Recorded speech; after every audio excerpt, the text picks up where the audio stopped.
and welcome back to my channel. My name is Shannon and this is 155 books, and today I'm going to be doing the very first of these kind of videos on my channel, but that is the Trash My TBR themed video.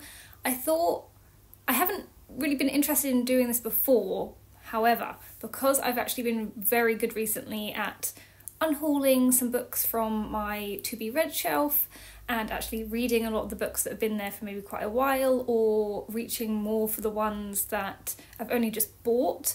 It's kind of made me realise there are a few on there that I'm a bit unsure about, ones that I'm not quite ready to part with yet, but also ones that have been on there maybe for quite a while, or I have an inkling in the back of my head that I don't really want to read them, but because I spent a lot of money on them, I'm not quite ready, like I say, to unhaul them just yet. So that is why today we're going to be doing a controversial, or a slightly controversial, Trash My TBR video. I've got 5 books that I want to share with you that, like I say, I'm not sure if I want to keep or not, but I also kind of want to rely on my friends in the bookish community to convince me maybe to keep some of these, because you know what kind of reader I am and whether or not you think I will enjoy them if you've read them or not. So without further ado, let's just get straight into the books. So the first book on this list, and this is probably the most controversial one on here, is Fourth Wing by Rebecca Yarros. So obviously I jumped on the bandwagon for this because I have a fear of missing out when it comes to popular books. When people are absolutely raving about certain books, I'm like, well, I feel like I'm missing out by not reading this, and I should have either just waited for the paperback or got this from the library, but no, I bought a hardback of this at full price, and it's the first edition. It's not even one of the nicer new reprinted editions from Waterstones of all places. So like I say, I think I paid 20 whole pounds for this, and since having it on my shelf have no excitement or anything about picking this up and reading it. I think it's because I've attempted to read it already and it was only a few pages, and immediately from just the writing I was like, I don't think I'm going to enjoy this. I'm also back into a fantasy kick. I'm getting back into Cassandra Clare, I'm reading some children's fantasy books, and I just feel like this isn't going to be a fantasy kind of genre I'm going to enjoy. When it comes to fantasy romance, I feel like Cassandra Clare does it best. For me personally, I just love all of her characters and I love how she writes the romances in her books. I'm not really here for like the new adult romance side of fantasy. Like, if it's there and it's part of the story and it feels right, then that's fine. But if that's mainly why you've written the fantasy, to build it around like the sex scenes, I don't really know how I feel about that. So yeah, I don't really know if I'm ever going to want to read this. I really don't want to unhaul it because I paid a lot of money for it. I want someone to convince me that I might actually enjoy it enough to want to read it and then keep it, please. This next book on the list is one that's been on my TBR for probably the longest time. I think it's probably the second oldest book on my TBR, which is actually very surprising, because of the genre that it is and the reason why I bought it. But that is Nightingale, or The Nightingale, by Kristin Hannah. So this is a historical fiction novel set during the Second World War, and I believe follows 2 sisters. I don't know whether it's like separately or together. Oh, it says separated, so I'm assuming it's, let me have a look. There's no names on the chapters, so maybe. I'm not 100% sure, but it sounds like it might be dual perspective. If it is, then that's something I would enjoy even more.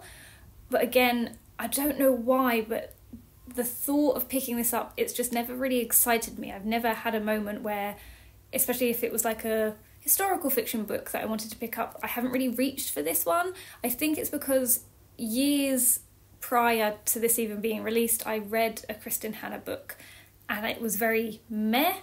Like, I didn't love it and I didn't hate it, it was okay. So I can't really imagine a historical fiction book written by the same author that so many people have loved But again, this might have been the one where this is her standout book. I don't know. She's a very popular author. I don't know if her writing has just got a lot better over time.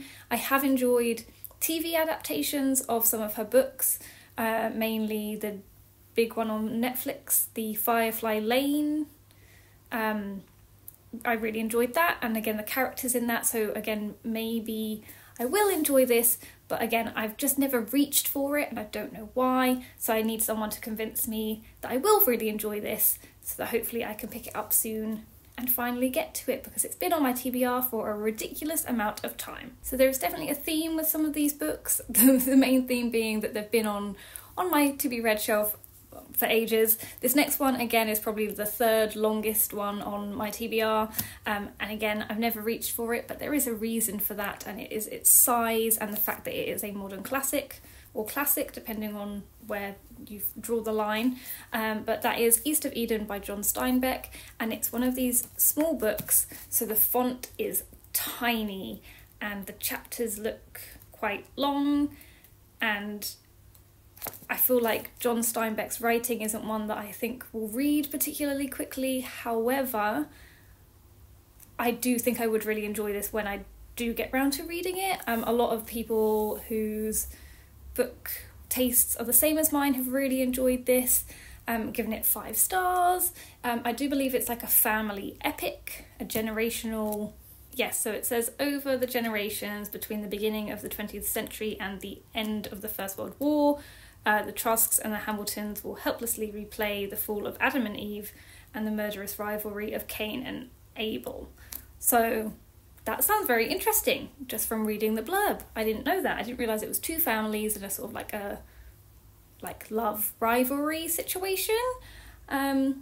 Yes, I have thought more recently that I would maybe like to listen to this one on audiobook, but again it's going to take a long time because it is quite lengthy.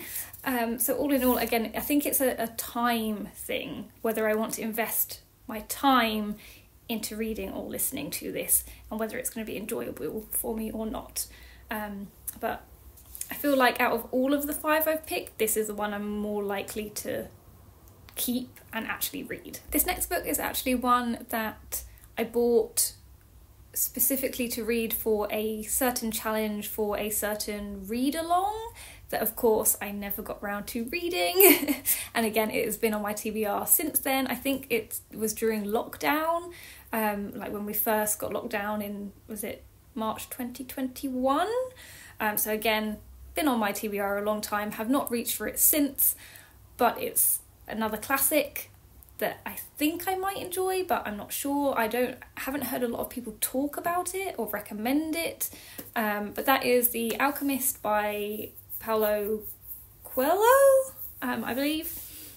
This is just one of those books that people say is very inspirational, I guess, and essentially all I know about it is it follows one person who may or may not be the alchemist, I don't know, on a journey, and a journey that is filled with learning and wisdom. When thinking about the kind of non-fiction books I read and like the spiritual books I read, sounds very much kind of like this. This sounds like a sort of fiction version of that. So again, I do think I would enjoy it, but I've just never really reached for it. Don't really hear anyone else really talk about it. So once again, anyone out there that has read this, thinks I would enjoy it, please let me know in the comments section. And last but not least is actually a book that I've bought more recently, so it's not one that's been on my TBR for a really long time, but again it's been one of those ones that I think I just bought for the sake of buying it.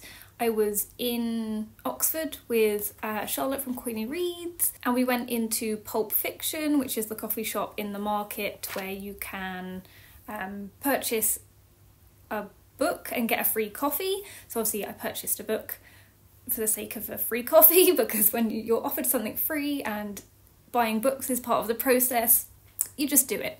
And I'd seen this book everywhere because it had only just come out, I think in paperback, and loads of people were raving about it, and it was during the same kind of time where I was reading this kind of genre of book, so I thought, yes, I will pick that up and I'll probably read it soon, and obviously I haven't, and since then I'm kind of worried it's too maybe like some of the other genre of books that I do enjoy, but now I think enough time has passed since I've read this kind of genre of book that I might enjoy it, and I gave it to my mum to read and she really liked it as well. But the book I'm talking about is Night Bitch by Rachel Yoder.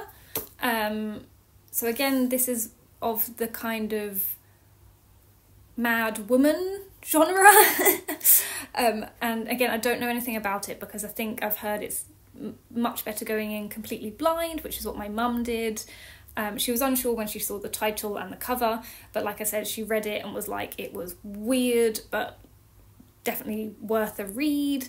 She agreed with what Carmen Maria Machado said about it being feral, unholy and incredible. I've heard other people have just like devoured this in one sitting, so I do believe it's quite a quick read, but all of those things maybe. However, again, I've not really had that kind of gut instinct to pick this one up. I think it's because obviously the queen of this genre, which is My Year of Rest and Relaxation, I absolutely loved. So now, since reading that, and a few other ones like The Vegetarian, which I read before My Year of Rest and Relaxation, I'm kind of worried I'm just going to compare everything of this in that same kind of genre to that book, which I loved. Even though this doesn't sound anything really like that. I don't know, I just find it difficult as a reader sometimes when you find a book in a genre you love so much. Yes, it inspires you to read more books in that genre, but also I have this thing in the back of my head that I'm like, well, it's not going to live up to that, so what's the point? Which is a really black and white way of thinking that I really need to get out of. And because of that, again, I want someone to convince me to read this. Keep it and read it. So those are the 5 books I wanted to talk about in today's edition of Trash My TBR. If I find this really useful, I may do another one with the books that have been on my TBR the longest, as I love watching other people do that style of Trash My TBR. If it helps, tell me one book to keep and one book to get rid of. So hopefully I can, like I say, unwholesome books that I know I'm not really inclined to read, and one book that I should definitely read and keep, so that I don't miss out on any great reads. Thank you guys so much for watching, and I'll see you soon in my next video. Bye!